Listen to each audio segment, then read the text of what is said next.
Well, let's get underway. This is probably going to be a bit of a shorter Parish Forum than normal, because I know a lot of people have to be away this weekend, and it's coincided with a whole lot of other things as well. So, but I thought, let's not drop the practice of having a kind of using the fifth Sunday to give people a chance to kind of hear and catch up with what's going on. So we'll just pop into it and see where it goes. So the kinds of things I'd like us to spend a bit of time on are these. Just touch base briefly on who we are, our kind of identity, our DNA. Secondly, to talk about the Cathedral app, but also related to that, some of the social media things. And Grant, feel free to jump in and make some comments about what's happened today with promoting the blessing of the animals, whatever. It's a good case study. I want to talk about what we're calling slow church, deep church. I'll say more about that in a moment. I was just chatting with Wayne, who was tempted to stay because this is our local way of talking about what he's calling pioneer ministry. But we'll unpack that in a minute. Food, hospitality, two forms of that at the moment, particularly the Friends for Lunch project, which I missed, obviously, the one this week, but this has now been running for 4 weeks. But also the Cathedral catering team, who are going gangbusters. In fact, we're getting so much business, I feel bad when I ring up and say, there's another event. Like there's a funeral this week, and we've just done several other things, Friday lunch plus yesterday. I was like, hesitant even to tell you. Obviously, we want to talk a little bit about money, as always. And there's the good news and the bad news, which you caught a bit of a taste of last week in the bulletin, and just also acknowledge the fact that in the next month, our life is going to be dominated by the Jacaranda Festival, and that'll be part of what's going on here, of course, in the cathedral as well. Okay? And there may be other things, and feel free to interject with other things. So anyway, let's get underway and see where this takes us. So the first thing is just to touch base with how we're describing ourselves, how we're positioning ourselves in terms of the community. And this is the phrase that pops up, I think, on the top of the bulletin each week, and it's also there on the website as a sort of an attempt to have a simple statement of who we are. And it's been honed back and made shorter and shorter, so each line is very deliberate. A generous faith community. So we are a faith community. We're not a bowls club. We're not an RSL. We're not the services club, whatever. We are a faith community. We're a church. But we're one that I think has always been a very generous, open, inclusive kind of community. We're centered on Jesus. I mean, without being all super spiritual about it, we're a faith community which is built around Jesus. His wisdom, his legacy, his life, all that he represents for us. What are we seeking? Well, we're seeking to find wisdom for our own lives, spiritual wisdom, obviously, for our own lives. We're also acting with compassion, and we've been here in the heart of Grafton since 1842. Not many institutions in town can say that. Of course, not the cathedral, but Christchurch, a little wooden hut across the road, a little wooden church, has been here. Well, it was a little bit later, but the first Anglican priest in Grafton is 1842. So this is also a way of flagging. We've been here since the beginning, and we're in for the long haul. We're not a fly-by-night operation that might change our name every 3 months to rebadge ourselves. We are Grafton Cathedral. We have been here forever, and we expect to be here forever, God willing. And we see ourselves as having a future. Not necessarily the glorious future of the Hereford days, or whatever, or pick your favourite time in Grafton church history, because Grafton has changed. Australia has changed. Okay? But we see ourselves as being here as a generous faith community, acting with compassion, seeking wisdom for our own lives, and with a long story behind us and a long story ahead of us. And that, I think, is a really important part of Anglican DNA. Another aspect to it, this is another way of saying the same thing. This is obviously the first part is bouncing off that. Open and unpacking the centered on Jesus, centered around the person and the teachings of Jesus, open to new insights from the sciences, social sciences, natural sciences, whatever, and engage with the wider community in compassionate action for the common good. Now, that was written long before the Christchurch massacre, but in a way we've lived into that set of words in the last 6 months. It's only been 6 months since March. Okay. And my sense is, and what I'm hearing around the traps, is that the wider community, who don't see any reason to be in church on Sunday, are nonetheless expressing some pleasure at the way the cathedral is functioning in the life of the community. There's a positive, I think, and you would strike this amongst your circle of friends and neighbours, that the cathedral is getting some positive buzz at the moment. And we know it doesn't turn into an extra 100 people at church on Sunday, but the alternative is the cathedral's on the nose and we've got a bad reputation. So we've at least at the stage we've got a really, I think, a good reputation. So that's something of who we are, and that's why we're putting that on the bulletin as a way of reminding ourselves of the kind of character we're trying to establish. One of the initiatives that we're using, remember 3 months or so before I came here, there was a very generous gift from the estate of John Vale. It was something like $427,000. And it wasn't for the building fund or the cathedral maintenance, it was just for the general purposes of Parish of Grafton. And that has allowed us, we will probably spend about half of that while I'm here. But we're spending it on things like well, it's partly the repair work here, but mostly on things like social media, the employment of a children and families minister, and half of that over 3 years. That's about $150,000 in round terms. The app costs us $3,000 a year, but then think how much a half-page advertisement in the Daily Examiner would cost every time we ran it. And it only gets to the people who buy the paper or pick it up at the barber shop or whatever.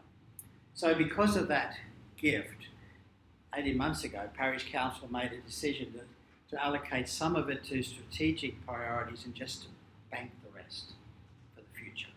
Okay.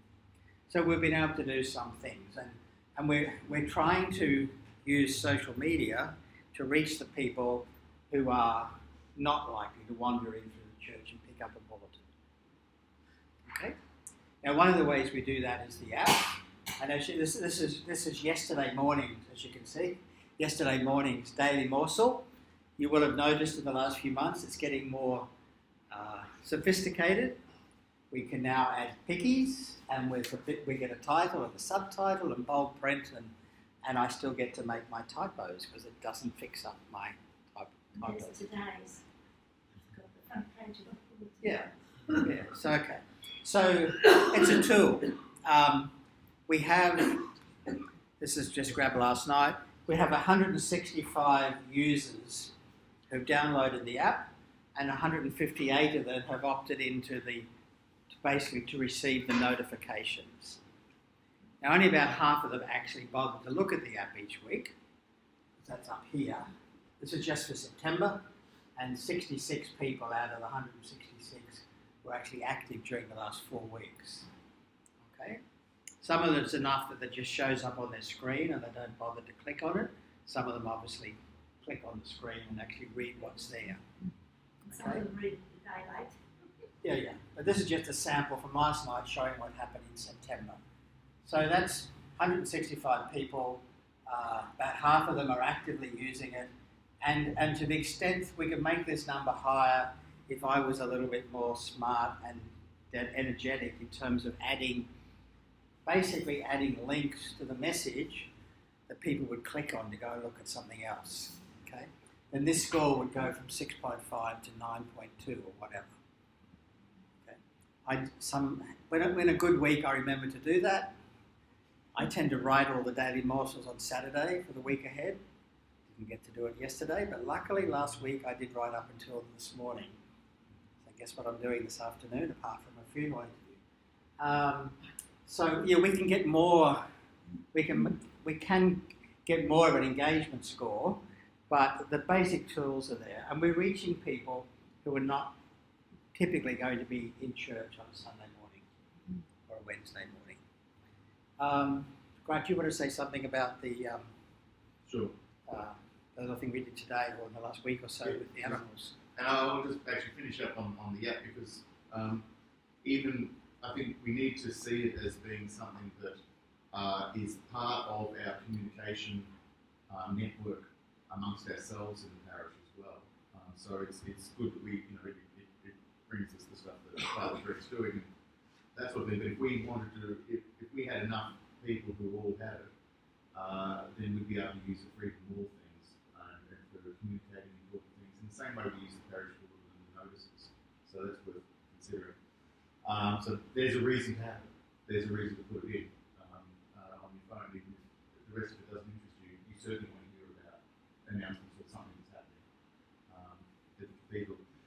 So social media, what we did a little bit of an experiment with Parish Council, centred around the blessing of the pets, because Ros had done a terrific little post on our Facebook page with a lovely image of animals and things, and it had got some good results. So typically, any particular post we put up on Facebook, about 300 people will see it or read it. Ones that have got something of more interest going on, maybe 600 people will interact with it. And what drives interaction is just the algorithms you've all heard of in Facebook. And Facebook's algorithm is all about things that are popular, it will promote and make more popular. Things that are not being popular will not get any vision. So we did an experiment in making something go viral by getting everyone on Parish Council to like it and share it and comment on it. Because that triggers the algorithm to say, oh, this is something popular, I must show it to some more people, because these people seem to like it. And so as a result, last time I glanced at it, we were going well past 1,400. Yeah, it was 1,800 I saw this morning. Yeah, which is amongst the highest. Like when Father Greg does something that makes it into the newspaper, and that ends up on the website, that's the sort of numbers we get out of people interacting and seeing it. And and obviously I'm not taking anything away from Ros's efforts. This is, entirely to her credit that it was such a success this morning, which I think it was. But I think that it's what makes things a success is when everyone gets behind it. And social media is not just something. The example I gave was that if we employed a millennial with an iPhone to do our social media for us and then just sort of left it alone, they would not get any better results than Father Greg does. And he's not a millennial at all, sorry to say. The other day you said a grey-haired white man. I did, but I'm just walking that back. Because there's no secret sauce, there's no magic to it, except for everyone getting involved. So even if you have any Facebook presence whatsoever, even if you never post, you never put anything on it, you just use it to see what the grandkids are doing. When something comes up for the cathedral, you hit like, you hit share, and you walk away, just 2 buttons. And that triggers the algorithm. So the secret sauce behind us all getting a very big social media profile is merely everyone knowing about how it works and just doing this simple thing. And these sort of successes, like we've seen today, would start becoming quite regular outreaches. And it is. It's an outreach. So that's something that we all want. So we would all participate in the outreach by just clicking and sharing. But it's also, social media is also an area for ministry with each other, because there are conversations that came up that Ros was having with people on Facebook who had started interacting with her on the page. And oftentimes if you've had a online emailing with a friend or chatting with people on a forum, there are real moments where you're sharing with each other, you're finding out more about each other. So it's actual fellowship, it's actual ministry, and so hopefully we'll get more of that going on. Thank you.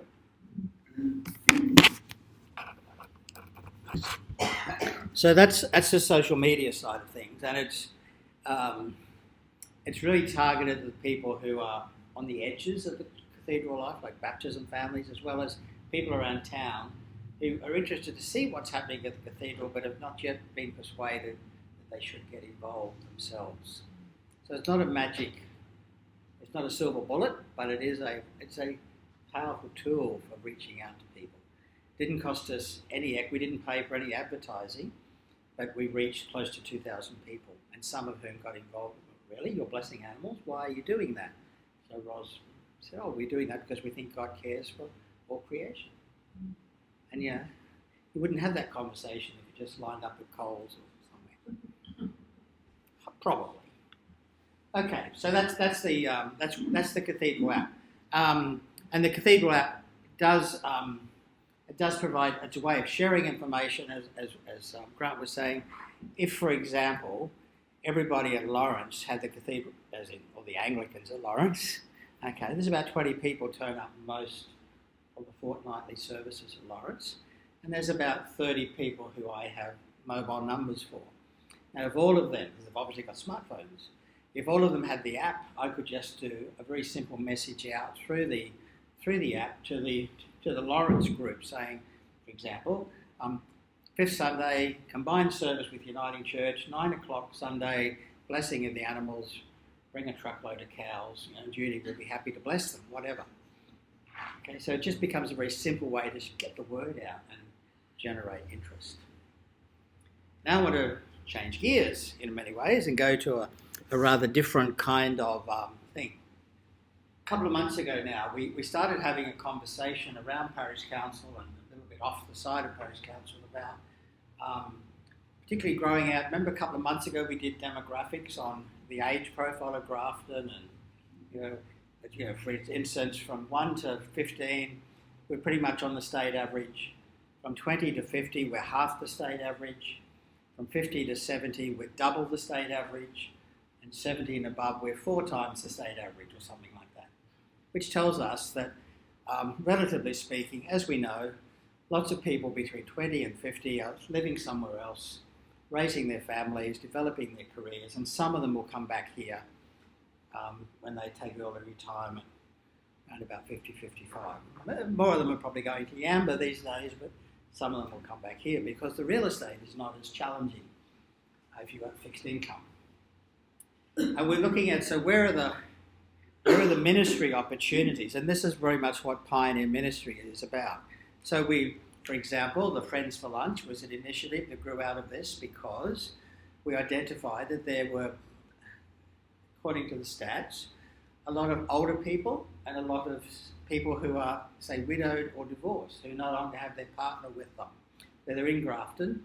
They may have moved back to Grafton, or they may always have been in Grafton, but they're now more isolated. So Friends for Lunch is exactly a response to that. Can we provide friendship, social opportunity once a week? Don't have to come to church, don't have to get dressed up, don't have to put money in the plate. Just come and be loved. Come and make friends and so on. And we'll see what grows out of it. This is an example of slow church. Now this comes out of the work of a person called Stephen Pickard, who's a bishop, but he's now a researcher in Canberra. And he talks about frenetic church. That's the church that's trying something new every month because they're desperate to find a solution. And they keep adding more and more activities, thinking this will be the one. This will be the thing that brings them in. Okay? And we get so busy, we don't have time to enjoy life. And it doesn't work either, actually. And there are churches which are so slow they're in a death march, like nothing is happening. Well, we don't want to be in that space. But we're using slow church, deep church at Parish Council as a way to think about if we were really confident, instead of panicking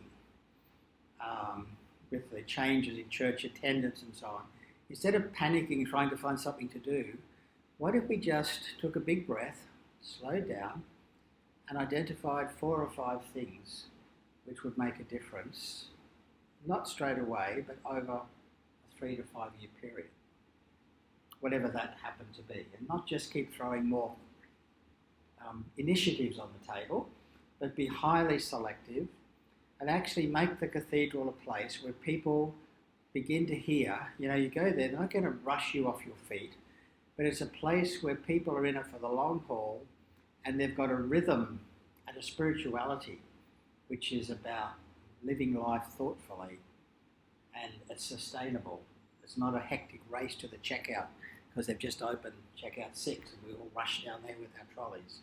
It's just that more steady, to be confident that the spiritual wisdom we have as Anglicans is something worth valuing, and we're just going to share it quietly, hopefully thoughtfully and strategically over the long haul, and let the cathedral move into that space in the public imagination. So that's what we're calling slow church, deep church. So to identify, and we haven't got there yet, but to identify just a handful of things. And it might, for example, be that on a Friday afternoon, and maybe the Friday's not the right afternoon, but one afternoon we offer a kind of a quiet time at the cathedral after work. Invite people to pop in. And maybe that's when Robert does his rehearsal for Sunday's organ playing, but people are just encouraged to come and sit in the cathedral. We're not, in a sense, putting a service on, but we just make sure that there's an invitation and there's something happening, and they can light a candle and promote that moment. It may be we have to have a service late on Sunday afternoon, which is more like evensong. It's not a Sunday Eucharist, it's not Holy Communion, but it's a quiet service that draws on our strengths as a cathedral with a fine music tradition, rather than trying to do the rock band with the drum kit and all that sort of stuff. Okay? So it's that kind of trick, trying to find things which will really, if you'll pardon the phrase, take advantage of the assets we have.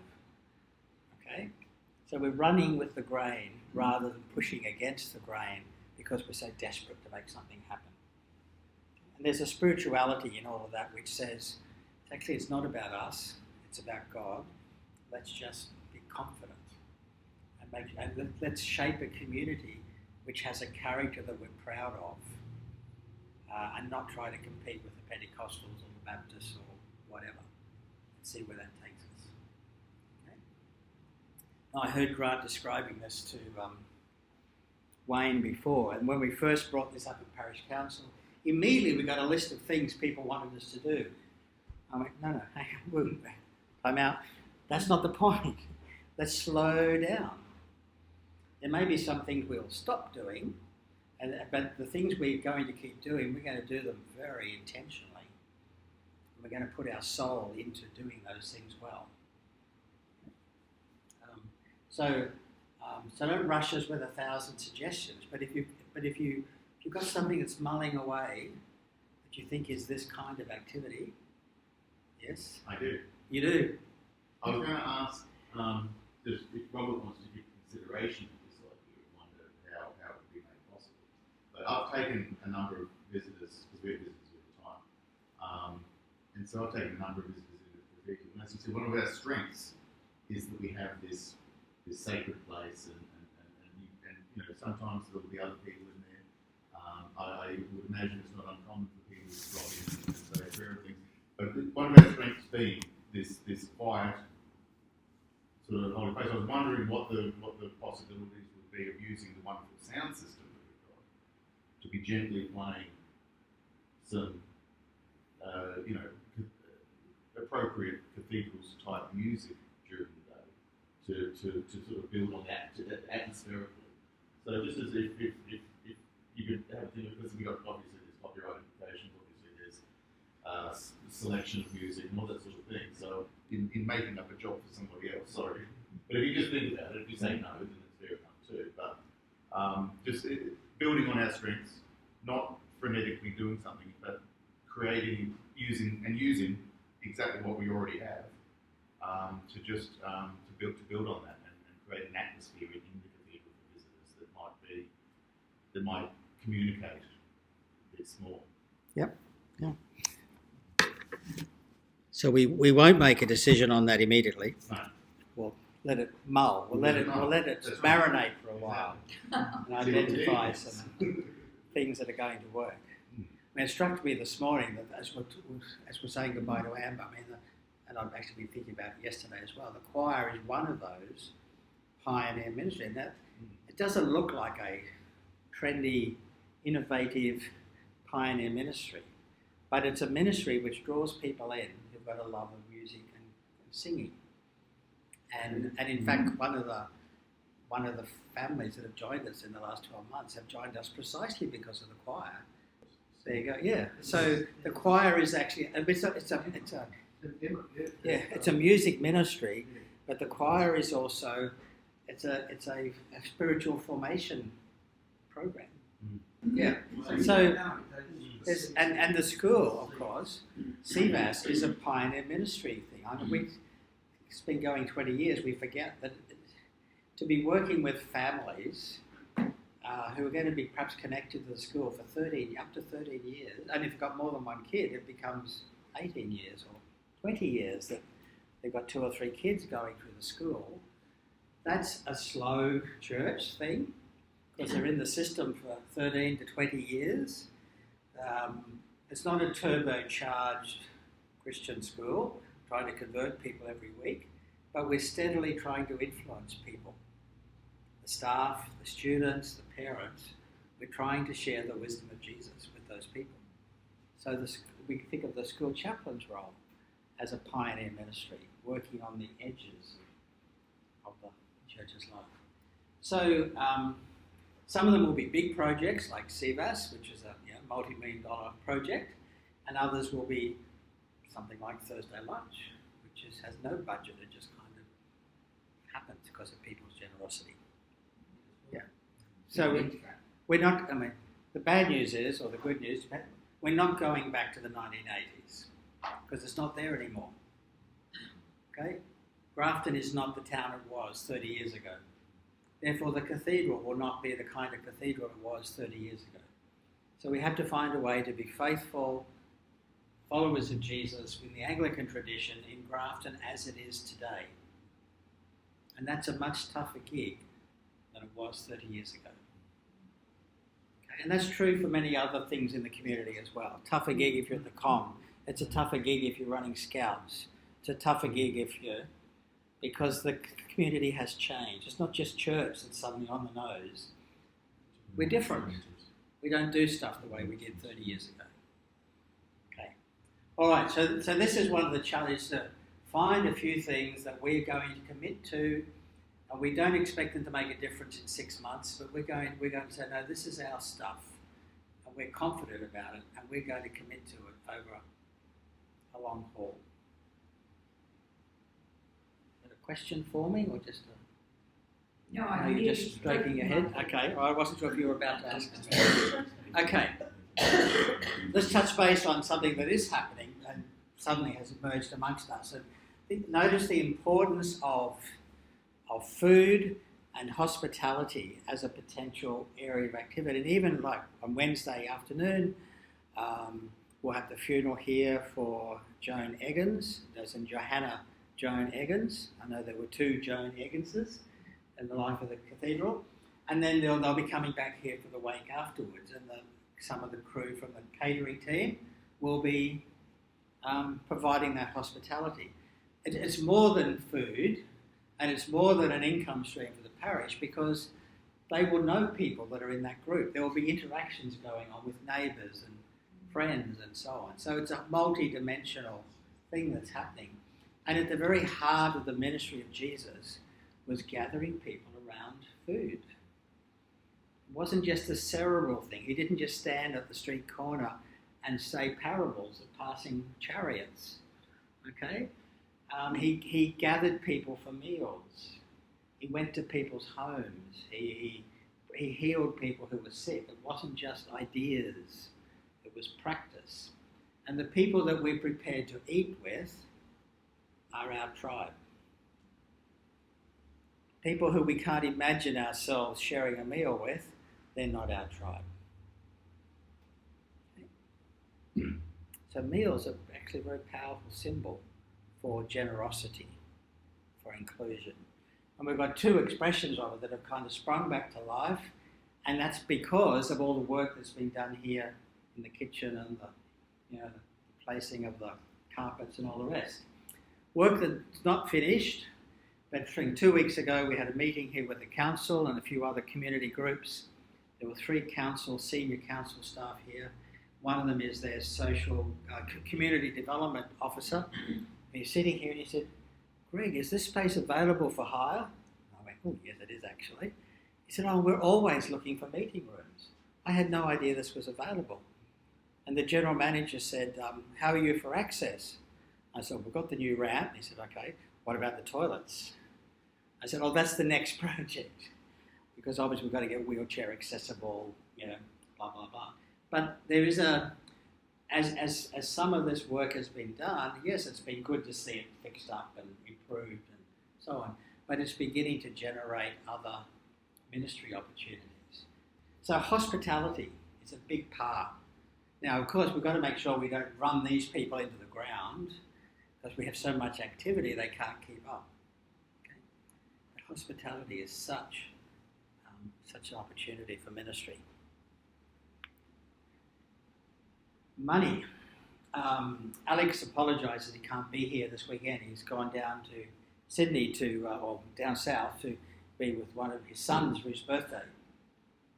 And we did cover this briefly in the bulletin last week, but I just want to do a quick heads up about what's going on. So, the offerings are up. They're up on last year and they're up on the year before. In fact, we're back to a level of offerings we were getting about 10 years ago. Okay. So in money terms, the offerings having gone down for several years. For the last 3 years, the offerings are going up. And the offerings are actually a little bit ahead of budget. And the budget was several $1,000s ahead of last year in terms of projections. So, the offerings are going well. The people that are coming to church are responding well. The op shop is tracking pretty well on target. It'll come in at about $95,000 of surplus for the year. Okay. Imagine the cathedral without that 100,000. Okay. So actually, the offerings and the op shop together are roughly the same number over the course of a year. Okay, about 90 to 95,000 from each. However, we've been running at a deficit of about $1,800 a month in terms of operating income and operating expenses. So looking ahead to next year, we've really got to cut $25,000 out of the expense side of things. Because while the parish is perhaps back into a growth curve, the income is not going to grow that rapidly as we've seen. Excuse me. So one of the things Parish Council will be doing in the next couple of months will be obviously to see is there anything we were planning to do in the last 3 months of the year that we can put off? And the short answer is not much. We're fiddling with the edges. We don't have an option about electric payments or whatever. But when we look at next year, my working assumption, yet to be tested with Parish Council, but my working assumption is we're going to have to cut around $25,000 from the expense side of the cathedral.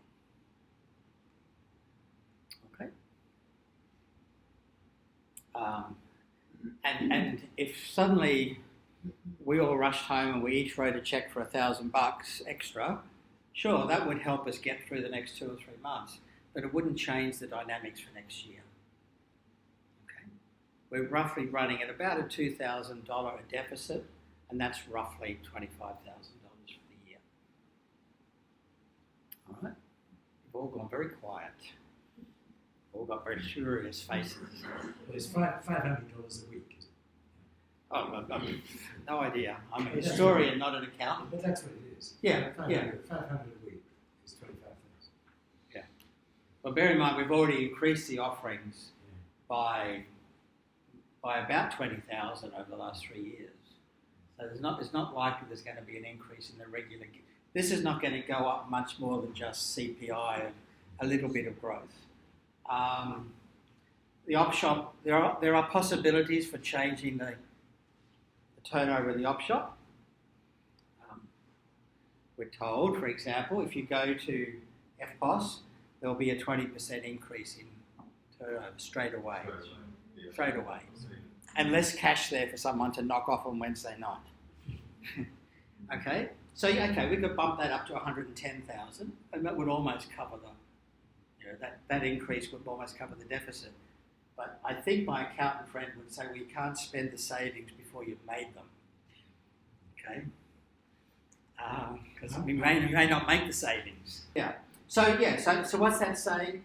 Well, it's saying, in effect, we have continued to run the parish, even today, and to staff the parish as if we were the parish of 30 years ago. We still have the same basic arrangements in the office and so on as we had 30 years ago. But we are a much smaller organisation than we were 30 years ago. So we've been living, in a sense, beyond our means. Now, this is no big surprise. When I got here 2 years ago, we were that first annual meeting I attended, we were projecting a deficit of $25,000 that year. Now, we didn't have a deficit because the income grew. But we've been looking down the barrel of a $20,000 to $25,000 deficit every year for the last couple of years. And it's caught up with us in the last couple of weeks because we literally ran out of money. We've got two lots of money. We've got money for projects which we cannot use for operating costs. So we're spending money on the heritage side of things, funded totally differently. We will get about $150,000 from the sale of the tennis court land. Will come to the parish, but that's not for operating costs. That goes into long-term maintenance and looking after the place. So we've got money to do things. So it looks like we're flush with money, but actually the money for regular recurring operating costs is a different ballgame. So we either have to increase this and increase this, or decrease that. There's no other way to balance the books. All right, so there will be some tough decisions coming up with Parish Council in this couple of months. So today is one of those times when we say, well, this is what's going on. Sorry, I've just hit the wrong button. So, so that's something we've got to address so that we've got things in place for the start of next year. We can probably, hopefully, get enough increase in the next couple of months to keep us in the black to the end of the year. But we can't go into next year knowing that we're facing at least a $25,000 deficit, because the money has to come from somewhere or the expenses have to be cut.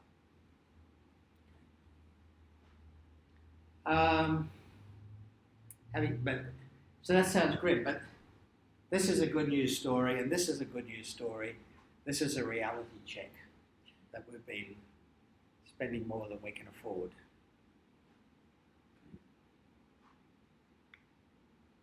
And then wrapping up, the final thing just to note is, of course, we're moving in a couple of weeks' time. We'll be heavily into Jacaranda festival time. The cathedral will be caught up in that in a number of ways, so let me just rehearse the ones that I'm aware of. The Embroidery Guild or Association, whatever they're called, they will be taking over the Hunt Hall for the whole week of Jacaranda and the week prior to that for setup. Okay, but during the Jacaranda week, there'll be people coming here to visit the Embroiderers Guild kind of exhibition, which will be running for the week. So they will be bringing people into the premises. There will, of course, be the Festival of Flowers in the cathedral. Every year, I'm told it's the last year. You've probably heard that yourselves for several years. I think it might be the last year this time, but anyway, it's certainly getting close. But it is happening again this year. And again, people will come into the cathedral for that. On Jacaranda Sunday, there'll be a series of events, including, of course, the organ recital, and we'll be having sort of Devonshire teas to try and take advantage of the fact that people are coming here for the embroiderers and for the Festival of Flowers and so on. But particularly on the Sundays, there'll be the organ recital, there'll be the Devonshire teas, then in the evening there'll be an evensong where the Salvation Army Band is going to provide some of the music for the hymns. Choir will sing evensong, and Reverend Adrian Van Ash will be the guest preacher. So again, trying to make that a kind of ecumenical event as part of the Jacaranda Festival. And of course there'll be lots of stuff happening around town, and there'll be lots of just extra visitors coming through. And I guess we'll be looking to tweak our social media front pages and so on to kind of acknowledge that and use it as a chance to sort of promote the ministry and the life of the cathedral. Anything else that I need to know about the Jacaranda Festival time and the cathedral?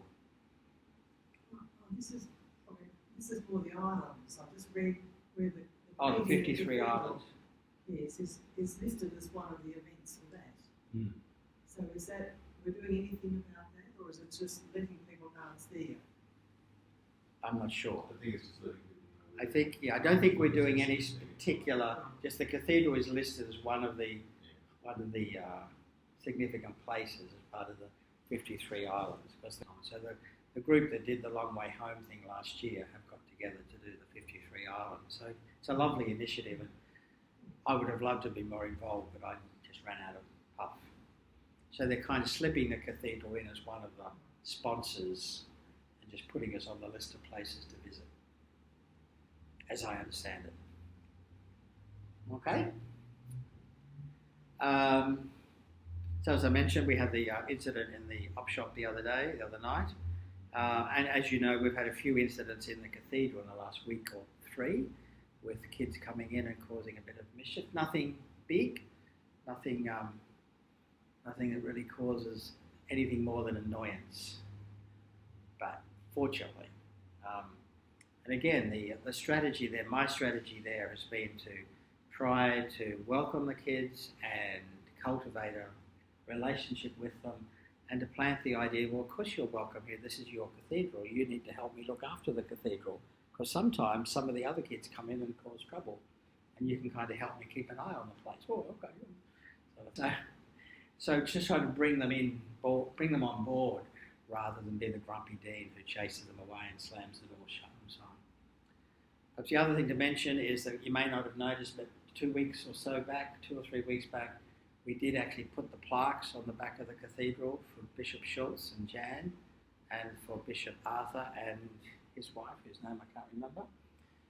They will be officially blessed at some point.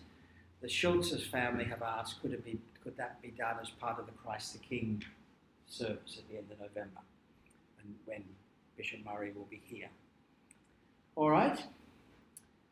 So you might see a bit of activity or hear a bit of activity going on around that space as well. Okay, so we'll wrap it up there.